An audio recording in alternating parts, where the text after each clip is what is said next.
Hey everyone, welcome back to the channel. I love video games. I mean, really love video games. And that's why today we're diving into what many consider to be the best game ever made. The GOAT, the tippity-top peak of Mount Video Game Stone. Now, this is obviously subjective, right? Everyone's got their own favorites, their own nostalgia, their own games that just clicked with them on a deep personal level, but there are some games out there that just seem to transcend personal preference and become something truly special. So buckle up, because we're going on a wild ride through gaming history. We're going to talk about the games that pushed boundaries, stole hearts, and maybe, just maybe, earned the title of best game ever. Stick around to find out if your favorite game made the list. First up, we're taking a trip to Hyrule because we got to talk about The Legend of Zelda Breath of the Wild. Is it the best Zelda game?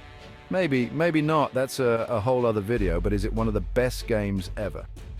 Oh, you bet it is. This game, man. It threw out the rulebook on open-world games and said, hold my beer. The sense of freedom and exploration you get when you step out onto that plateau for the first time is unmatched.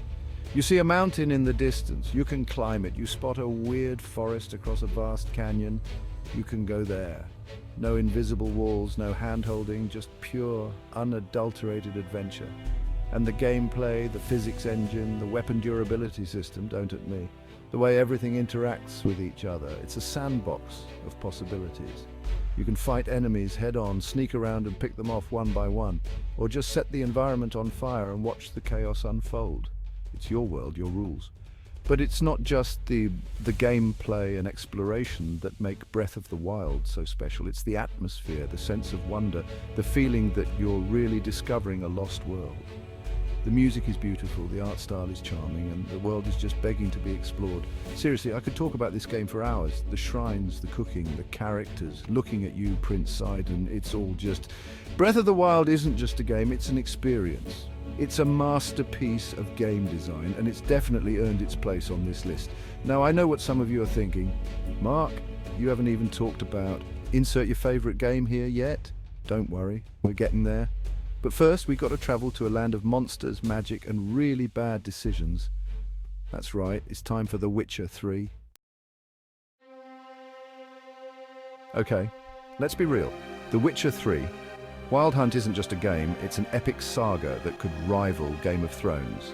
This is a game that throws you headfirst into a world of political intrigue, moral dilemmas, and some really, really good monster hunting. What sets The Witcher 3 apart is its story and characters. You play as Geralt of Rivia, a grizzled but lovable monster hunter with a heart of gold. Sometimes.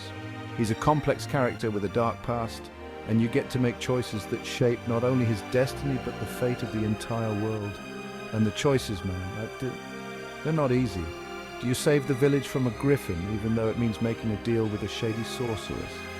Do you help your old friend even if it means betraying your current allies? Every decision has consequences, and some of them will stay with you long after the credits roll. But it's not just the main story that's fantastic. The side quests in The Witcher 3 are on another level. These aren't your typical go here, kill this, come back quests. They're fully realized stories with their own characters, motivations, and twists.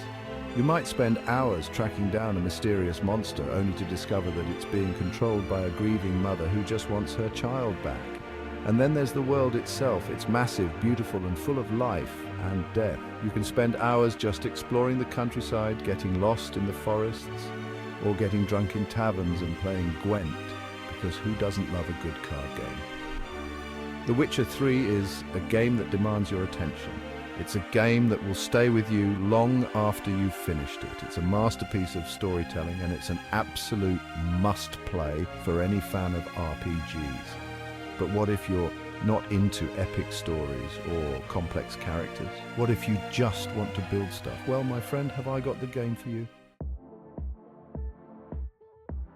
Chapter 3, Minecraft. It's more than just blocks. Alright, let's talk about the game that needs no introduction, the game that's been around for over a decade and is still going strong, the game that's basically a digital Lego set on steroids, Minecraft. Now I know what you're thinking, Minecraft? Really, Mark? That's your pick for one of the best games ever? And to that I say, yes. Because Minecraft is more than just a game, it's a phenomenon. It's a blank canvas where you can let your imagination run wild. You can build anything you can dream up, from simple houses to towering castles to working computers. Seriously, people have built computers in Minecraft. It's insane. But it's not just about building. Minecraft is a game about exploration, about survival, about creativity. You start with nothing but your bare hands and the will to survive, and you have to gather resources, craft tools, and build shelter to protect yourself from the dangers of the night. And then there's the community. Minecraft has one of the most passionate and creative communities in all of gaming. People have built incredible things in this game, from massive cities to detailed replicas of real-world landmarks to fully functional amusement parks. And the best part is you can share your creations with the world, or you can download other people's creations and explore them for yourself. Minecraft is a game that can be enjoyed by people of all ages, from young children to adults. It's a game that can teach you about problem solving, resource management, and even a little bit about coding. It's a game that's only limited by your imagination, and that's what makes it so special. Now, we've covered a lot of ground so far, but we're not done yet. We still have 2 more games to talk about, and trust me, they're doozies. Chapter 4, Red Dead Redemption 2, A Cowboy's Lament. All right, partners, saddle up and grab your 10-gallon hats because we're about to mosey on into the world of Red Dead Redemption 2. This ain't your grandpappy's rootin' tootin' cowboy game, though.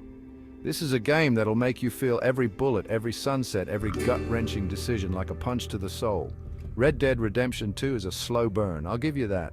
It takes its time to draw you into its world, to make you care about its characters, to break your heart into a million pieces. But trust me, it's worth it. You play as Arthur Morgan, an outlaw with a heart of gold, or maybe it's just tarnished silver, trying to find his place in a world that's leaving him behind. The Wild West is dying, and Arthur and the Van der Linde gang are caught in the middle of it. This game is a masterclass in world building. The detail is astounding, from the mud caked on your boots to the way the light filters through the trees. You can practically smell the gun smoke and the horse manure, and the characters, forget about it. These are some of the most well-developed, well-acted characters I've ever encountered in a video game. But it's not all sunshine and roses. Red Dead Redemption 2 is a game about loss, about change, about the end of an era. It's a game that will stay with you long after you've put down the controller. And it's a game that will make you question everything you thought you knew about cowboys and the Wild West. So yeah, Red Dead Redemption 2 is pretty darn good. But can it compete with the king of platformers, the plumber who started it all? Chapter 5. Super Mario Odyssey, a jump back to joy. Let's go. We're wrapping things up with a game that's pure, unadulterated fun. Super Mario Odyssey. This game is a love letter to everything that makes Mario great, the tight platforming, the colorful worlds, the catchy music, and the sheer joy of movement. Super Mario Odyssey takes the classic Mario formula and injects it with a dose of creativity and innovation. The main gimmick this time around is Cappy, Mario's trusty new hat that allows him to possess enemies and objects. This opens up a world of gameplay possibilities as you can use your newfound abilities to solve puzzles, reach new areas, and just generally cause mayhem. But it's not all about Cappy. Super Mario Odyssey is packed with content, from challenging platforming sections to hidden secrets to hilarious boss battles, and the worlds are a treat to explore, from the bustling metropolis of New Donk City to the food-themed paradise of the Luncheon Kingdom. This is a game that just oozes charm. The music is catchy, the visuals are stunning, and the gameplay is so satisfying that you'll be grinning from ear to ear. It's a reminder that sometimes the best games are the ones that just make you happy. So there you have it, folks.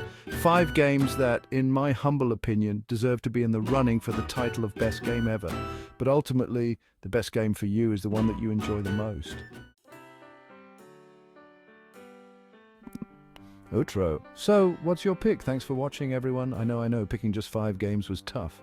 There are so many amazing games out there, each with their own unique charm and appeal, but that's the beauty of gaming, isn't it? There's something for everyone. Don't forget to like, comment and subscribe for more awesome content. And be sure to let me know in the comments what you think is the best game ever. I'm always down for a good debate, as long as you're not arguing that E.T. for the Atari is a masterpiece. Until next time, keep on gaming.